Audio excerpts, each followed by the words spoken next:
ایمان ابو طالب کو لے کر اہل سنت پر تبرہ بکتے ہیں، بریلویوں کو جہنمی بتاتے ہیں، اور یہ کہتے ہیں کہ جو ابو طالب کو مسلمان نہ مانے وہ خود مسلمان نہیں، اور اگر ابو طالب کا ایمان ثابت نہیں تو روئے زمین پر کسی کا ایمان ثابت نہیں۔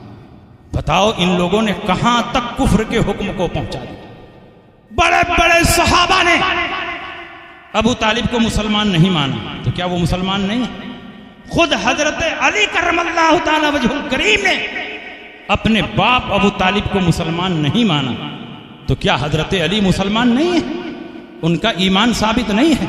جمہور فقہا، جمہور مجتہدین، ائمہ مجتہدین، مفسرین کرام، ان تمام لوگوں کا اجماع اور اتفاق ہے کہ ابو طالب کا ایمان ثابت نہیں ہے، تو کیا یہ سارے کے سارے لوگ مسلمان نہیں ہیں؟ دیکھیے ہر مسئلے میں اختلاف ہوتا ہے، لیکن ہمیشہ اعتماد جمہور کے قول پر ہوتا ہے، اور جمہور کا فیصلہ اور قول یہی ہے کہ ابو طالب کا ایمان ثابت نہیں ہے۔ ابو طالب نے حضور کی بڑی خدمت کی، پوری زندگی حضور کے لیے دشمنوں سے لڑتے رہے، شاب ابی طالب میں محصور رہے، دشمنوں سے ٹکر لیتے رہے، دشمنوں کو نبی کے پاس آنے سے روکتے رہے، اور نبی پر حملہ ہونے سے دشمنوں کو روکتے رہے۔ جتنی قربانیاں ابو طالب نے نبی کے لیے پیش کی ہے اتنی قربانی کسی اور نے پیش نہیں کی ہے، مگر ان باتوں سے ایمان ثابت نہیں ہو سکتا۔ ابو طالب دل سے یہ جانتے تھے کہ حضور علیہ السلام سچے نبی ہیں، نبی آخر الزماں ہیں، ان کا دین دین برحق ہے، لیکن اور حضور کو پہچانتے بھی تھے، لیکن صرف جاننے اور پہچاننے سے ایمان ثابت نہیں ہوتا جب تک کہ زبان سے کلمہ طیبہ لا الہ الا اللہ محمد رسول اللہ کا اقرار نہ ہو جائے۔ جاننے کے لیے تو بہت سے کفار بھی جانتے تھے کہ یہ نبی برحق ہے، ان کے دل میں یقین تھا کہ یہ نبی برحق ہے۔ وَجَاهَدُوا بِهَا وَاسْتَيْقَنَتْهَا أَنفُسُهُمْ، انہوں نے نبی کی نبوت کا انکار کیا حالانکہ ان کے دل میں یقین تھا کہ یہ نبی ہے۔ فَلَمَّا جَاءَهُمْ مَا عَرَفُوا كَفَرُوا بِهِ، جب وہ رسول ان کے پاس آئے جن کو یہ پہچانتے تھے، کفروا بھی، ان کے ساتھ کفر کیا۔ تو بتاؤ یہ کفار بھی نبی کو پہچانتے تھے کہ نہیں؟ اور اہل کتاب کے بارے میں تو قرآن نے فرمایا یعرفونہ کما یعرفون ابناءہم، یہ نبی کو ایسے ہی پہچانتے ہیں جیسے اپنی اولاد کو پہچانتے ہیں۔ کیا اپنے بیٹوں کو پہچاننے میں بھی دھوکہ ہو جاتا ہے؟ اہل کتاب حضور علیہ السلام کو ایسے ہی پہچانتے تھے جیسے اپنے بیٹوں کو پہچانا جاتا ہے۔ تو صرف پہچاننے اور جاننے سے ایمان ثابت نہیں ہوگا، ایمان کی بنیاد دو کلموں پر ہے، وہ کلمہ طیبہ لا الہ الا اللہ محمد رسول اللہ ہے۔ جب تک آدمی زبان سے کلمہ طیبہ کا اقرار نہ کر لے اس وقت تک اس کا ایمان ثابت نہیں ہو سکتا۔ اور اس سلسلے میں درجنوں حدیثیں کتاب موجود ہے، اگر میں دیکھ کے پڑھوں تو 1 درجن سے زیادہ حدیثیں پڑھ سکتا ہوں، لیکن 2-3 حدیثیں میں سناتا ہوں۔ ماننے والوں کے لیے 1 ہی 2 حدیث کافی، اور نہ ماننے والوں کے لیے حدیثوں کا دفتر بھی نہ کافی۔ بخاری اور مسلم کی حدیث ہے، جب ابو طالب کا آخری وقت آیا، وفات کا وقت آیا، نبی اکرم صلی اللہ علیہ وسلم ان کے ایمان کے تعلق سے بہت حریص تھے۔ سرکار دل سے چاہتے تھے کسی طرح میرے چچا ایک بار کلمہ طیبہ پڑھ دیں تو رب کی بارگاہ میں ان کی سفارش کروں، رب کی بارگاہ میں ان کے لیے حجت بن جاؤں، رب کی بارگاہ میں ان کے ایمان پر میں شہادت پیش کروں۔ اس لیے مرض الموت میں بار بار نبی ان کے پاس جاتے رہے، چچا کلمہ پڑھ لیجیے، چچا کلمہ پڑھ لیجیے۔ جب موت کا وقت آیا، وفات کا وقت قریب ہوا، نبی اکرم صلی اللہ علیہ وسلم ابو طالب کے پاس آئے اور کہا یا عمّ قل لا الہ الا اللہ اشہد بہا عند اللہ، اور ایک روایت میں اشہد بہا یوم القیامہ۔ چچا جان آپ صرف لا الہ الا اللہ پڑھ لیجئے، میں اس کلمے پر قیامت کے دن رب کے حضور گواہی پیش کروں گا. اور نبی کی گواہی کہاں رد ہو سکتی ہے؟ نبی جس کے ایمان پر گواہی پیش کر دیں رب کی بارگاہ میں اس کا ایمان مقبول. بار بار نبی کہتے رہے چچا ایک بار زبان سے کلمہ طیبہ پڑھ لیجئے، میں رب کی بارگاہ میں آپ کے کلمہ طیبہ پڑھنے پر شہادت پیش کروں گا. ابو طالب نے کیا جواب دیا؟ قال ابو طالب لولا ان تعیرنی قریش یقولون، اگر قریش مجھے اس بات پر عیب نہ لگاتے، اگر قریش مجھے اس بات پر آر نہ دلاتے کہ ان کو موت کی شدت نے ڈرا دیا اس لیے انہوں نے کلمہ طیبہ پڑھ لیا. یقولون انما حملہ علی ذالک الفزع، ابو طالب کو کلمہ پڑھنے پر موت کی سختی نے مجبور کر دیا. لأقررت عینک، میرے بھتیجے میں کلمہ پڑھ کر تمہاری آنکھوں کو ٹھنڈک پہنچا دیتا. ابو طالب نے کیا کہا؟ اگر قریش کی طرف سے مجھ پر آر نہ دلایا جاتا، مجھ پر تانا نہ دیا جاتا کہ موت کی سختی کی وجہ سے انہوں نے کلمہ طیبہ پڑھ لیا تو میں ضرور کلمہ پڑھتا اور تمہاری آنکھوں کو ٹھنڈک پہنچاتا. اور آخری کلمہ جو ابو طالب نے دنیا سے جاتے وقت پڑھا تھا وہ کلمہ یہ تھا انہو علی ملت عبد المطلب، کہ وہ عبد المطلب کے ملت پر ہیں. وَأَبَا أَن يَقُولْ لَا إِلَهَ إِلَّا اللَّهُ، اور لا الہ الا اللہ پڑھنے سے انہوں نے انکار کر دیا. نبی اکرم صلی اللہ علیہ وسلم کو بہت صدمہ پہنچا، بہت تکلیف ہوئی. سرکار اپنے چچا کو بہت چاہتے تھے، سرکار دو عالم ان کے ایمان کے لیے بہت کوشاں تھے، حریص تھے. نبی اکرم صلی اللہ علیہ وسلم کا دل ٹوٹ گیا. اللہ کو یہ منظور نہ ہوا کہ نبی کا دل ٹوٹے. اللہ نے آیت کریمہ نازل فرمائی انک لا تہدی من احببت، اے نبی آپ کو غمزدہ ہونے کی ضرورت نہیں، آپ کا کام راستہ دکھانا ہے، آپ کا کام ہدایت کا راستہ دکھانا ہے، دل میں ایمان کو داخل کرنا یہ آپ کا کام نہیں. اللہ انک لا تہدی من احببت ولکن اللہ یہدی من یشاء الی صراط مستقیم. آپ جس کو بہت چاہتے ہیں اس کے دل میں ہدایت داخل نہیں کر سکتے، صراط مستقیم کی طرف ہدایت دینا یہ اللہ کا کام ہے. نبی کا کام ہدایت کا راستہ دکھانا ہے اور ہدایت کو دل میں پیدا کرنا یہ اللہ کا کام ہے. آپ نے اپنا فریضہ ادا کر دیا ہے، اب آپ کو گھبرانے کی اور آپ کو فکر کرنے کی ضرورت نہیں.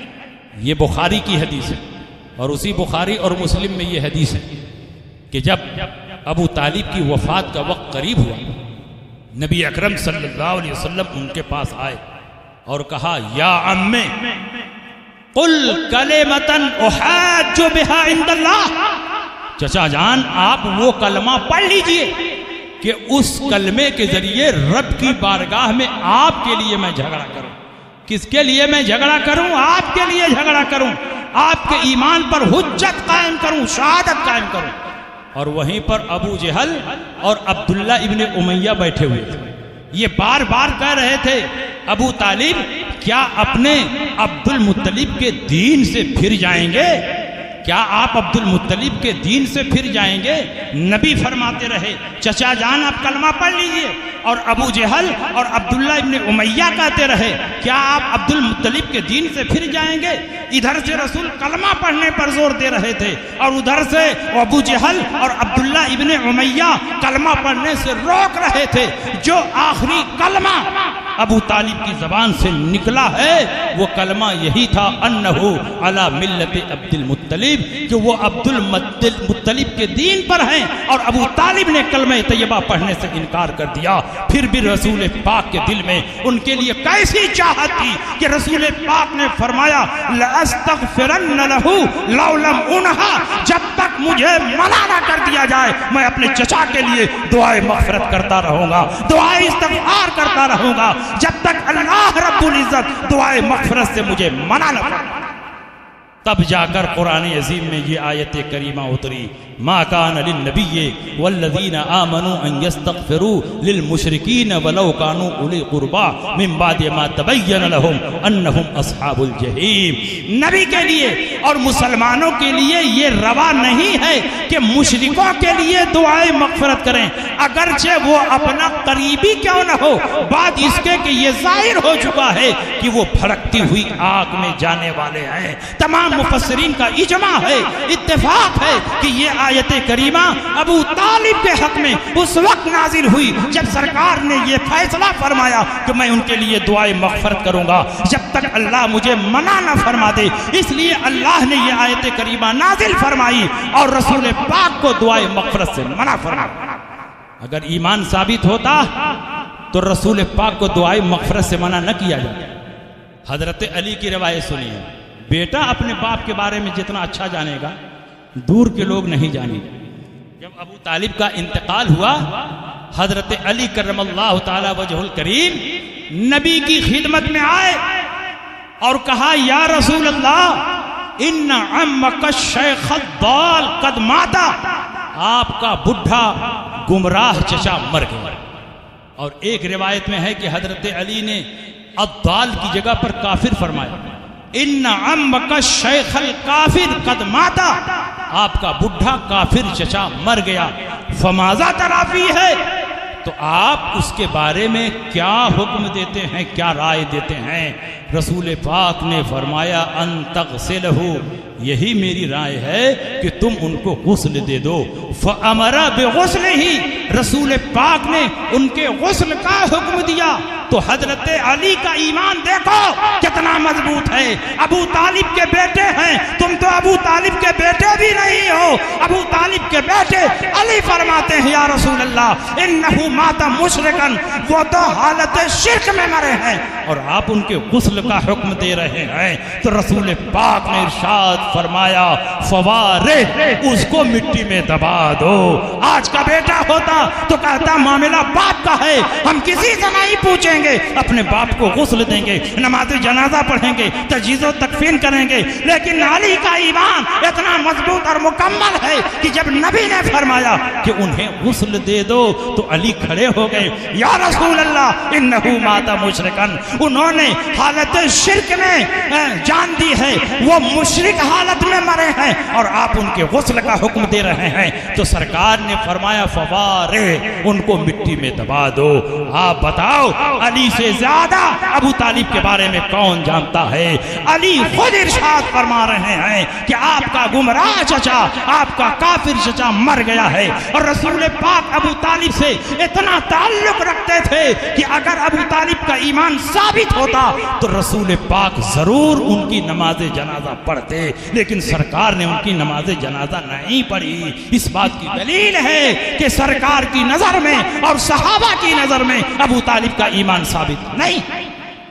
اور سنیے بخاری اور مسلم کی دو حدیثیں، حضرت عباس رضی اللہ تعالی عنہ نبی اکرم صلی اللہ علیہ وسلم کی خدمت میں حاضر ہوئے اور کہا یا رسول اللہ ان ابا طالب کان یحوتک وینصرک ویغضب لک فہل نفع ذلک، آپ کے چچا ابو طالب آپ کے لیے دشمنوں سے لڑتے رہے، آپ کی مدد کرتے رہے، آپ کے لیے دشمنوں پر غضبناک رہے، تو کیا ایسا کرنے سے ان کو کچھ فائدہ ملے گا؟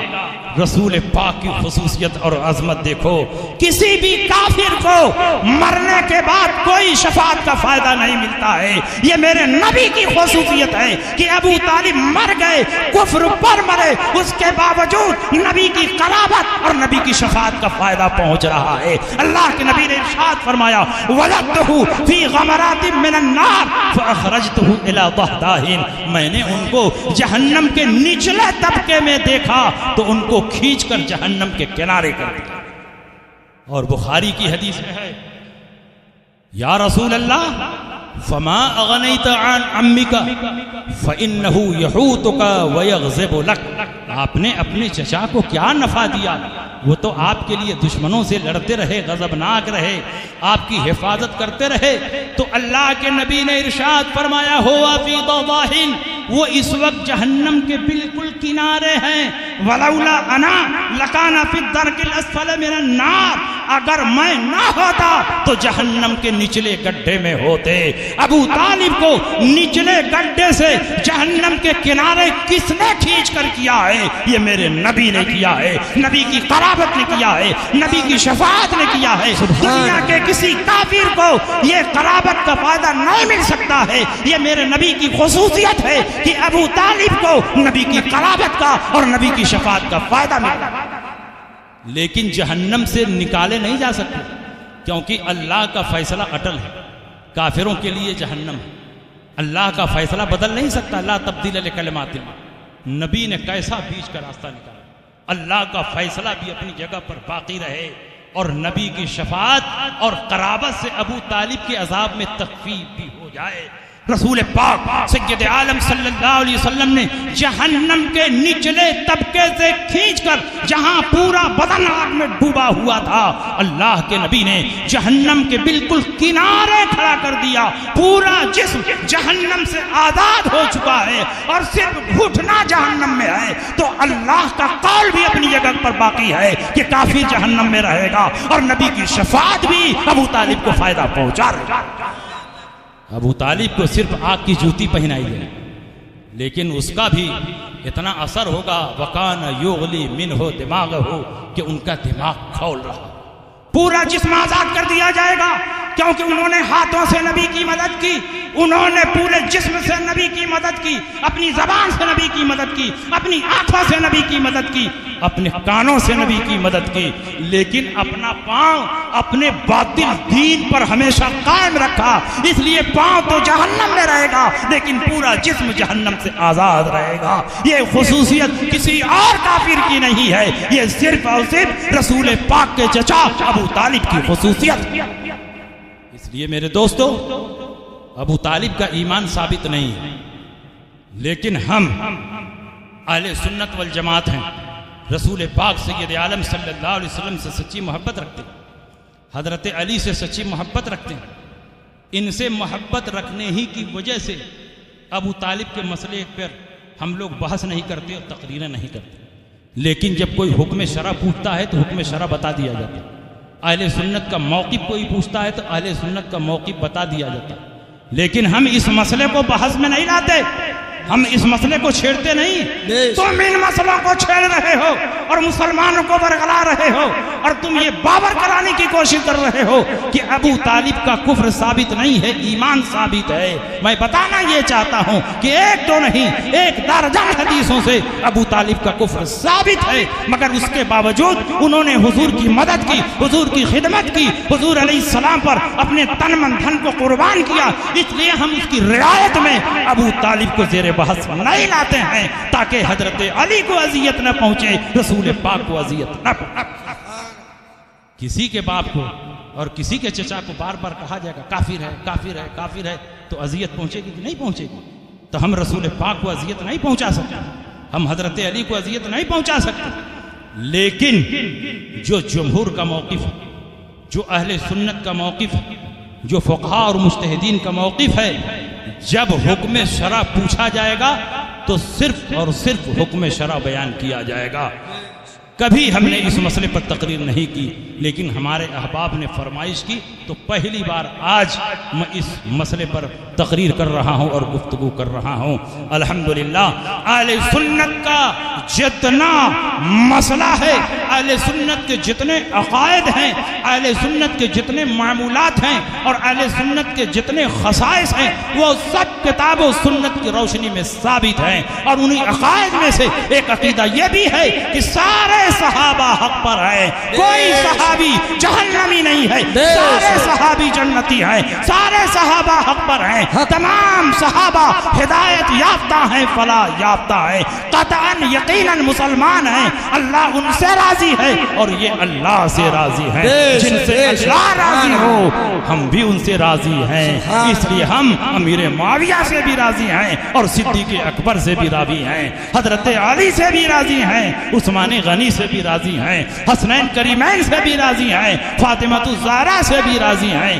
نبی اکرم صلی اللہ علیہ وسلم نے حضرت فاطمہ کے پاس پہنچ کر فرمایا، بیٹی فاطمہ تم مجھ سے محبت کرتی ہو؟ تو بیٹی فاطمہ نے کہا کیوں نہیں یا رسول اللہ، میں آپ سے بہت محبت کرتی ہوں۔ تو نبی نے کیا تعلیم دی؟ بیٹی فاطمہ اگر تم مجھ سے محبت کرتی ہو تو اپنی سوتیلی ماں عائشہ سے بھی محبت کرو، کیونکہ ان سے محبت کرو گی تو مجھے خوشی حاصل ہوگی، جس سے میں محبت کرتا ہوں تم بھی اس سے محبت کرو۔ نبی نے امیر معاویہ سے محبت کی، ان کو اپنے رشتے میں شامل فرمایا، اور ہر رشتہ قیامت کے دن منقطع ہو جائے گا، ہر نسب قیامت کے دن منقطع ہو جائے گا، لیکن سادات کرام کا رشتہ اور سادات کرام کا نسب کبھی منقطع نہیں ہوگا۔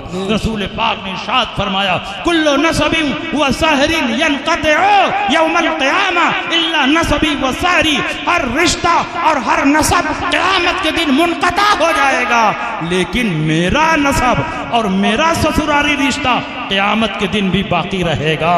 تمہارا رشتہ تو رسول پاک سے پتہ نہیں ثابت ہوگا کہ نہیں ثابت ہوگا، لیکن امیر معاویہ وہ ہیں کہ 5ویں پشت میں رسول پاک سے مل جاتے ہیں، اور رسول پاک کے سالے ہیں، رسول پاک کے سسرالی رشتے میں ہیں، رسول پاک کا رشتہ دنیا میں بھی باقی رہے گا، قیامت میں بھی باقی رہے گا۔ تمہارا رشتہ رہے کہ نہ رہے، امیر معاویہ کا رشتہ دنیا سے لے کر آخرت تک باقی رہے گا۔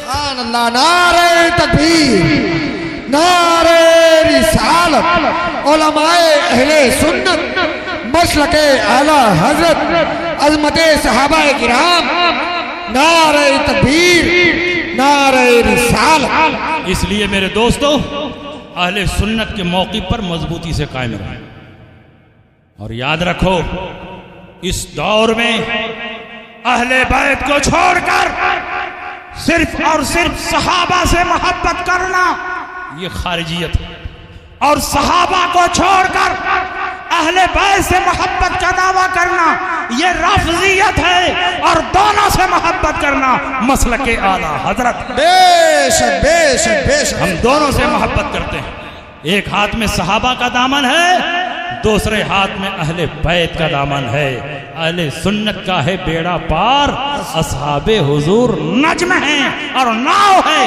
عطرت رسول اللہ۔ سبحان اللہ، سبحان اللہ۔ اب دیکھو اصلی سید کی پہچان کیا ہوتی ہے؟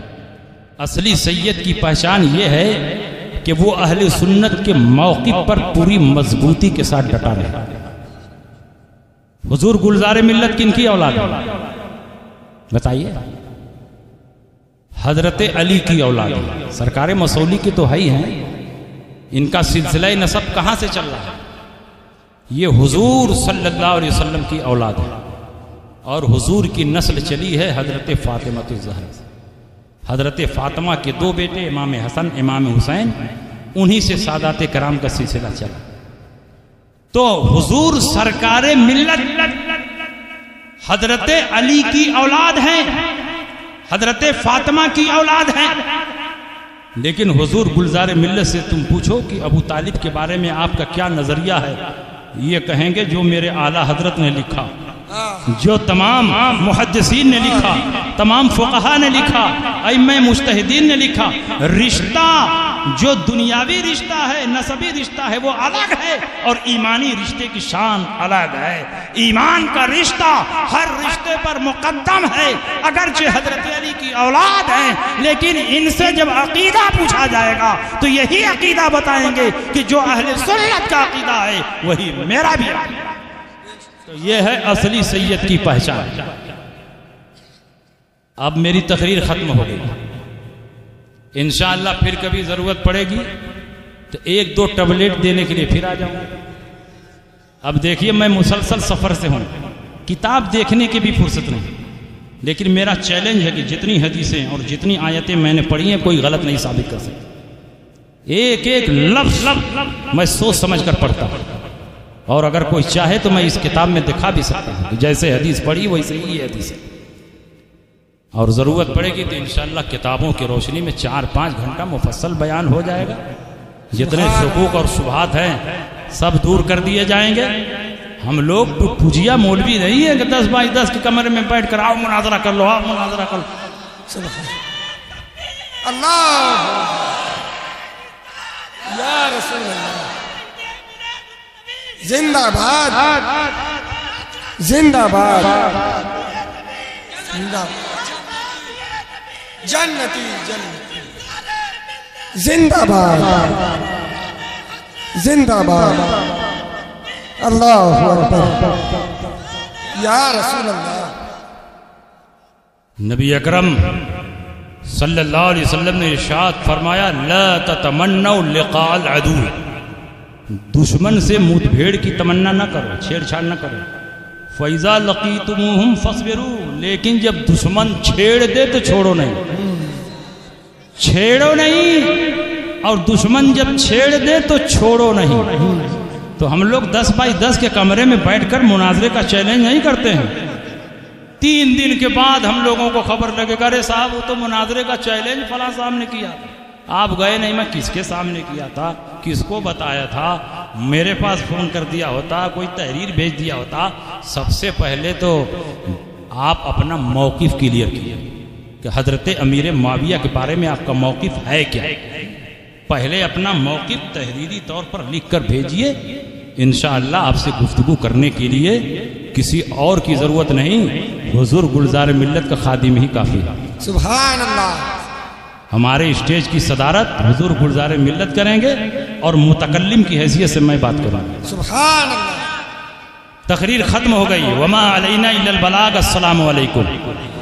اب ایک ضروری اعلان سن لیجیے، سنیے بھائی کہاں بیٹھے، دیکھیے اب بادشاہوں کا دور ختم ہو گیا، اسلامی سلطنتیں تھیں تو الزامی سلطنتوں کے اور بادشاہوں کی طرف سے ہر شہر میں ایک قاضی ہوا کرتے تھے جو مسلمانوں کے تمام آئلی اور خارجی مسائل اور مقدمات کا فیصلہ کرتے تھے، لیکن اب جمہوری حکومت چل رہی ہے، اسلامی حکومت نہیں، اس لیے اسلامی بادشاہوں کی طرف سے جو قاضیان اسلام کا تقرر ہوتا تھا اب اس کا سلسلہ ختم ہو گیا، لیکن ہمارے فقہائے کرام نے یہ صراحت فرمائی ہے کہ اگر ہندوستان کے مسلمان مل کر کے یا کسی بھی ملک کے مسلمان مل کر کے کسی آدمی کو قاضی القضات بنائیں تو وہ پورے ملک کے مسلمانوں کا قاضی القضات ہو جائے۔ الحمدللہ بریلی شریف کے سیمینار میں پورے ملک کے آئے ہوئے علماء کرام مفتیان اعظام نے حضور تاج الشریعہ علیہ رحمت و رضوان کو پورے ہندوستان کا قاضی القضات بنایا اور حضور محدث کبیر کو نائب قاضی القضات بنایا، اور قاضی القضات کو یہ اختیار ہے کہ ہر شہر میں وہ قاضی مقرر کر سکتا ہے۔ قاضی القضات بادشاہ اسلام کے حکم میں ہوتا، حاکم اسلام کے حکم میں ہوتا، ہر شہر میں وہ قاضی مقرر کر سکتا ہے، اور جس کو وہ قاضی مقرر کر دے گا اس کے فیصلے کی وہی حیثیت ہوگی جو بادشاہ اسلام کے فیصلے کی ہوتی ہے۔ اعلیٰ حضرت عظیم البرکت نے اپنے زمانے میں پورے ہندوستان کے لیے حضور صدر الشریعہ علیہ رحمت و رضوان کو قاضی اشرف مقرر فرمایا تھا۔ حضور اعلیٰ حضرت ایک دن اسٹیج لگاتے ہیں، دری بچھاتے ہیں، قالین بچھاتے ہیں، دوات اور قلم رکھا جاتا ہے، بڑی چہل پہل ہے، لوگ سمجھ نہیں پا رہے ہیں کہ کیا معاملہ۔ اعلیٰ حضرت عظیم البرکت نے صدر الشریعہ کو بلایا اور کہا کہ میں آپ کو پورے ہندوستان کے لیے قاضی اشرف مقرر کرتا ہوں، اور حضرت مفتی برہان الحق صاحب علیہ رحمت و رضوان کو آپ کا نائب مقرر فرمایا، اور کہا آج سے آپ مسلمانوں کے فیصلہ اور مسلمانوں کے مقدمات کی سماعت کیجئے، آپ لوگوں کے فیصلے کی وہی حیثیت ہوگی جو قاضی اسلام کے فیصلے کی ہوتی ہے۔ حضور تاج الشریعہ علیہ الرحمہ بہت سے شہروں میں قاضی مقرر کی، لیکن لکھنؤ میں جو ہندوستان کا کیپٹل ہے، ہندوستان یو پی کا کیپٹل ہے، ہندوستان کا کیپٹل تو دلی ہے، یو پی کا کیپٹل لکھنؤ ہے، پورے لکھنؤ میں اہل سنت کا کوئی قاضی نہیں تھا، ایسا قاضی جو مسلک اعلیٰ حضرت کا پابند، مسلک اعلیٰ حضرت کی تعلیمات پر عمل پیرا۔ حضور قائد ملت حضرت علامہ اسجد رضا خان صاحب قبلہ دامت فیضہم اور حضور محدث کبیر حضرت علامہ ضیاء المصطفیٰ صاحب قبلہ جو نائب قاضی القضات فی الہند ہیں، اور حضور اسجد میاں جو قاضی القضات فی الہند ہیں، ان دونوں بزرگوں نے آپس میں مشورہ کر کے حضور گلزار ملت مدظلہ العالی کو پورے لکھنؤ شہر کا قاضی شرع مقرر فرمایا۔ انہیں پورے لکھنؤ شہر کا قاضی شرع مقرر فرمایا۔ اب لکھنؤ کے مسلمانوں پر لازم ہے کہ اپنے نکاح، طلاق، فسخ، خلا، وراثت وغیرہ کے مسائل جس میں قضائے قاضی کی ضرورت پڑتی ہے، کورٹ کچہری میں نہ لے جا کر کے حضور گلزار ملت کی بارگاہ میں اپنے مسائل کو پیش کریں، اور جو کتاب و سنت کے روشنی میں یہ حضرات فیصلہ فرمائیں اس کو قبول کریں۔ اور اسی کے ساتھ ساتھ حضور گلزار ملت اب لکھنؤ میں شہادت لے کر یا طرق موجبہ کی روشنی میں رؤیت ہلال کا اعلان بھی فرمایا کریں گے۔ کب سے روزہ شروع ہوگا، کب عید کرنی ہے، یہ لکھنؤ میں حضور گلزار ملت قاضی ہونے کی حیثیت سے اعلان فرمائیں گے۔ الحمدللہ مرکز کی طرف سے لکھنؤ کے لیے حضور گلزار ملت کو قاضی شرع مقرر کیا گیا ہے۔ میں حضور گلزار ملت کو دل کی گہرائیوں سے مبارکباد پیش کرتا ہوں، اور حضور اسجد میاں اور حضور محدث کبیر نے یہ سند بھی ان کے نام لکھ کر دی ہے۔ الحمدللہ آج موقع ہے، کل ہی لے کر کے آیا ہوں، تو میں یہ سند حضور گلزار ملت کی بارگاہ میں پیش کرتا ہوں، یہ سند قبول فرما لیں۔ اور حضور گلزار ملت کے نائب کی حیثیت سے لکھنؤ میں حضرت مولانا انیس عالم سیوانی کو نائب قاضی مقرر کیا گیا۔ حضرت مولانا انیس عالم سیوانی جماعت اہل سنت کے بہت قابل اور بہت ہی باصلاحیت عالم ہیں، ان کو حضور گلزار ملت کا نائب مقرر کیا گیا ہے، اور مولانا انیس عالم سیوانی کی سند بھی میرے پاس ہے۔ میں چاہتا ہوں کہ یہ سند بھی حضور گلزار ملت کی خدمت میں پیش کر دوں۔ حضرت لکھنؤ جائیں گے تو ان کے حوالے پیش